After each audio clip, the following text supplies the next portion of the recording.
Greetings, card fighters, and welcome to Premium 101, an introduction to Cardfight Vanguard's premium format. I'm Devlin Cassidy, aka The Scholar, and I'm here to help you start your premium format journey in the game of Cardfight Vanguard.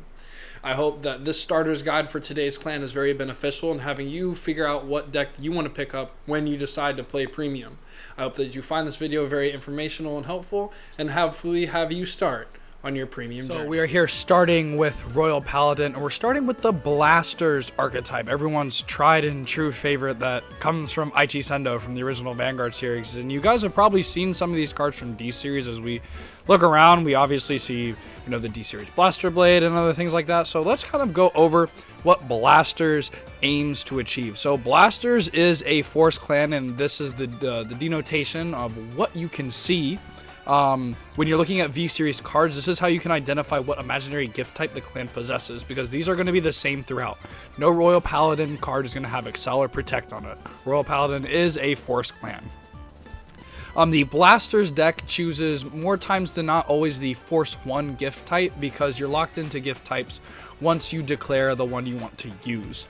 And so this goes Force 1 because MLB's effect lets you get 2 imaginary gift forces, so you can just really get really large numbers the more times you can activate Majesty Lord's Blaster's effect skill. This deck I kind of classify as an aggro deck because your goal is to kind of get a large stack of force markers under a Blaster Blade here, and then using cards in the deck such as Royal Paladin Flogel, you're able to restand this Blaster Blade multiple times, and if you drive check a crit on it, like if you hit crits and just pass it to this like big Blaster Blade, let's say you have like 3 force markers under it, a 40k Blaster Blade or a 50k Blaster Blade with 2 crit is pretty threatening. Another thing to note here is that you probably have not seen if you're very new to Premium is this Legion mechanic. Legion was very old back in, I think, 2017. If I remember off the top of my head correctly, or 2015. Yeah, 2015, the Legion mechanic came around. And this card, essentially, you get to have 2 cards on your Vanguard circle, and you add the powers together. So Seeker, Thingsaver, Dragon, Legions to Blaster Blade, Seeker. And so you have both of those effects active on your Vanguard circle, and overall it's just a pretty powerful effect. So that way you're just able to recycle cards to your deck, because to fulfill the Legion cost, you have to send 4 cards from your drop zone back to deck, which all of them can be triggers. It's really good. So that's why overall it's just like, it's pretty powerful. The red OT here because you just want to multi-attack and be aggressive, so I think this is an absolutely correct choice. Again, shout out to KSC CEO Richard Garcia for providing me this list, for he is a Royal Paladin main. The power of Royal Paladin really comes through, and we're going to talk about this stride a lot. This is Holy Dragon Crystal Luster Dragon. This card is like the premier for Royal Paladin, because all the cards from the V series and most like Royal Paladin decks in general love their grade 3 Vanguard effects, especially in the V series. They became very Vanguard centric in how their skills and things interacted, because a lot of their Vanguards actually did not get rearguard effects. So Crystal Luster being able to be a stride copy version of your grade 3s is very powerful. So what he does is that you can turn a card from your G zone face up. Till the end of turn, this unit gets all the abilities of your heart card. So then you're able to actually use Crystal Luster to become a stride version of MLB, and then you get to activate MLB's effects of the Blaster Blade. Blaster Dragon gets plus 5k and a drive, so it can get a crit. So essentially it gets a crit, a drive, and plus 5k, so it's actually a 33k stride with quad drive and a crit, which is very powerful. And then when it attacks, you can put 2 rearguards in your soul and get 2 imaginary gift forces to make the card even stronger if you want, or you just get your rears bigger. So Crystal Luster, definitely the MVP of this deck. We'll definitely want to highlight some of the other strides. This Gancelot can give your pieces resist. So having your cards not be able to be interacted with by your opponent's G-Guards and things, which we'll cover when we get into other clans, is very important. So overall, yeah, just a very, very strong deck. Very, very fun if you're like love the nostalgia of Vanguard. Playing with Blaster Blade, you can't get a better feeling with. So overall, more specifics in this list are just very strong, but definitely an aggro deck for sure. And if you read some of the cards here, all of these deck logs are going to be in a Google Doc in the description below with all of the deck codes. So there will be a plethora of them for you to choose from. Moving then on next into Alt Mile here. So Alt Mile is the main grade 3 from the G series of Vanguard. And personally, actually like one of my favorite Royal Paladin decks. I love Alt Mile. Alt Mile is very fun. And so like pairing it with Crystal Luster, which we see we play 2 copies of down here, is something else very interesting. And that is Aerial Divine Knight's V-Series Alt Mile skill. So this actually has a very cool way to where you can actually utilize like both gift types, not at the same time, but you can actually lock your opponent out at 3 damage if you get like multiple Force 2s and like you can ride into this card. Then since you'll have probably an Alt Mile and Soul, you get to get a crit early that way, and that way to do it is very, very powerful. So I think that this card is very good. And then its Vanguard skill is kind of last one, soul last one. You search your deck for up to grade 2 card, and you call it to a rearguard circle. You get to search your drop 2, so you get to call 2 grade 2s, and it's overall just powerful. So you can't scoff at that. But why this old Blue Sky Knight Alt Mile? Well, in History Collection, which we can cover now, since it's the first deck we're getting to, is History Collection allowed you to actually stride now before you should really be able to stride. So it kind of gave every deck like a pseudo superior ride, which we'll get that too into the next, into the third clan we cover in Gold Paladin.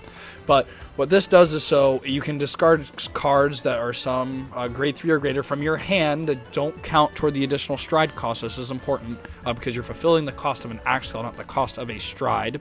And you get to stride on top of them if you meet the name requirement. So it needs a Blue Sky Knight Alt Mile, which there is a V-Series one, but the stipulation is that you did not get any imaginary gifts. Well, when you ride the V-Series Blue Sky Knight, you automatically get the gift, so you can't fulfill the cost via this, but if you ride the old one, you do. And because of Galblade, you actually get 2 gifts if you flip up a copy of himself, and this is why we play 2. And then his on attack is you get to search your deck for up to 1 grade 2 or greater card and call it to rearguard, then shuffle your deck. Well, Royal Paladin got blessed with a fantastic grade 2 promo called Calfadel, which is when it attacks while boosted, you can search up for to 1 grade 2 card with a different card name that's from this unit, called to rearguard circle and shuffle your deck. So if you actually like filled a lot of CB, you can go like Leovaro and grab more. So you can do like actually a lot of multi-attack in this deck, and that's like the very strong highlight key point, which just makes this deck overall very, very strong.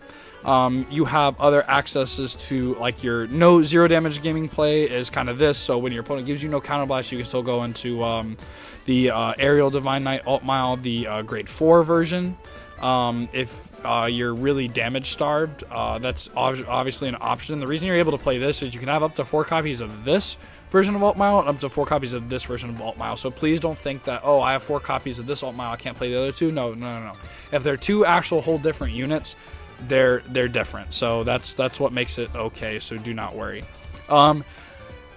Saint Twin Sword is okay too. It's when it attacks a Vanguard while boosted, you can counterblast 1 and turn a card face up in your G zone. You search your deck for up to 2 grade 2 cards and call them to rear and shuffle your deck. So you can call like a this guy and somebody else. Like just overall, there's a lot of cool combo lines that you can do inside this deck.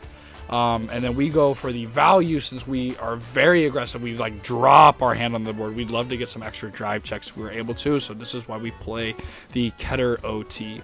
But overall very strong, and again can use Crystal Luster. So like your main progression turns, or you want to go, if you're going first, you want to go into Galblade, get your additional force markers, then go into Alt Mile, ride the Aerial Divine Knight Alt Mile, and then go into Crystal Luster. So that is your main game plan there. Of course, there's plenty of cards, and again, the deck log is in that Google Doc that's in the description below. Then finally, we come to kind of the premier deck, what I would say is arguably the best deck in Royal Paladin. This is Jewel Knights. Jewel Knights is crazy. So most of the time, you hate having to call over your rear guards. Well, this is what Jewel Knights is all about. Jewel Knights have access to some of the most powerful cards in Royal Paladin, in my opinion. So much so that they only really stride Crystal Luster. It is Crystal Luster and go. So the awesome thing here is the main deck now revolves around Salome. And Salome is a card that says when a unit is placed on top of this unit circle, you can counterblast 1, give that unit that's placed on top of her plus 10k in a drive. This doesn't only work for riding, because a stride is placed. You can give your stride plus 10k in a drive. So you can give a Crystal Luster plus 10K and a drive check, so now it is a 38 with a quad drive. Very, very strong. But that's not the top end of this card. The top end of this card is, at the end of the battle this unit attack, you can counterblast 1, and you can call any number of cards with Jewel Knights and their card name from your hand, and you call them to rear guard with units. Then if you called 3 or more cards and your opponent's Vanguard is grade 3 or greater, you can Soul Blast 4 and restand this unit, meaning you're restanding Crystal Luster. And notice that it doesn't say you lose drive checks. So if you're able to give her the placement effect, you're getting 8 drive checks in one turn with a Crystal Luster. And then I forgot to cover Crystal Luster's GB3 in the MLB. Crystal Luster's GB3 is if you have 3 or more units with grade 2 or greater, when your opponent would call from their hand, they have to call with 3 or more, so they get a triple door effect, which is very, very strong. So yeah, no one's surviving really a GB3 Crystal Luster, especially in tandem with Ashley, which is arguably the best grade 3 in Royal Paladin right now, period. At the end of battle, it attacks, you can Soul Blast 2, and you get to call a grade 2 or less card with Jewel Knight in this card name to Rearguard Circle, which you can call the Christine, reveal another grade 3 from your hand, and then call another Ashley. So you can keep chaining a bunch of cards together. Overall, Sibyl's effect lets you put cards into Soul and draw the card so you can fulfill the Salome cost. The reason this Ashley reverse is in here is because this helps you in your Link Joker matchup. The Link Joker is one of the good decks against Jewel Knights because you can't call over the units because they're locked, so those zones really don't exist. So overall, just like very, very strong. And actually, the new Premium Collection 2022 Stride helps this deck if you go against a Mega Colony. When this unit attacks, you counterblast 1, choose a card face up from your G zone, draw the same number of cards as you have rear guards. You choose the same number of those cards from your hand as the number of cards drawn, and you call them to rear guard circle. Then, if you have 5 or more rear guards, you get an imaginary gift force. So overall, just plenty of good options. This deck has done so much work, and Eric Zaritas like taught me all the combo lines. This deck's phenomenal. I love playing with and playing against this deck, so I think that this, if you really want to play the best deck in Royal Paladin, I think hands down it's Jewel Knights. And again, you can find this deck log in the Google Doc below. So now that we've talked about the Shining Light, let's talk about some of our favorite edgy boys in Keter. And there you have it. Hopefully some of the deck ideas found here in this clan were very, very beneficial for you all, and so that way you guys can start your premium journey. If not, feel free to check out the other starters guides on this channel if you kind of have a rough idea of what clans you're looking into, or there's the entire video of where all of this was broken up from that you guys can feel free to put on the background and listen to as you guys can watch me ramble about decks. But I hope that this was very beneficial and that you guys continue along with me. Hopefully see you in the next lesson, and until next time, like, comment, subscribe, and I will see you all later.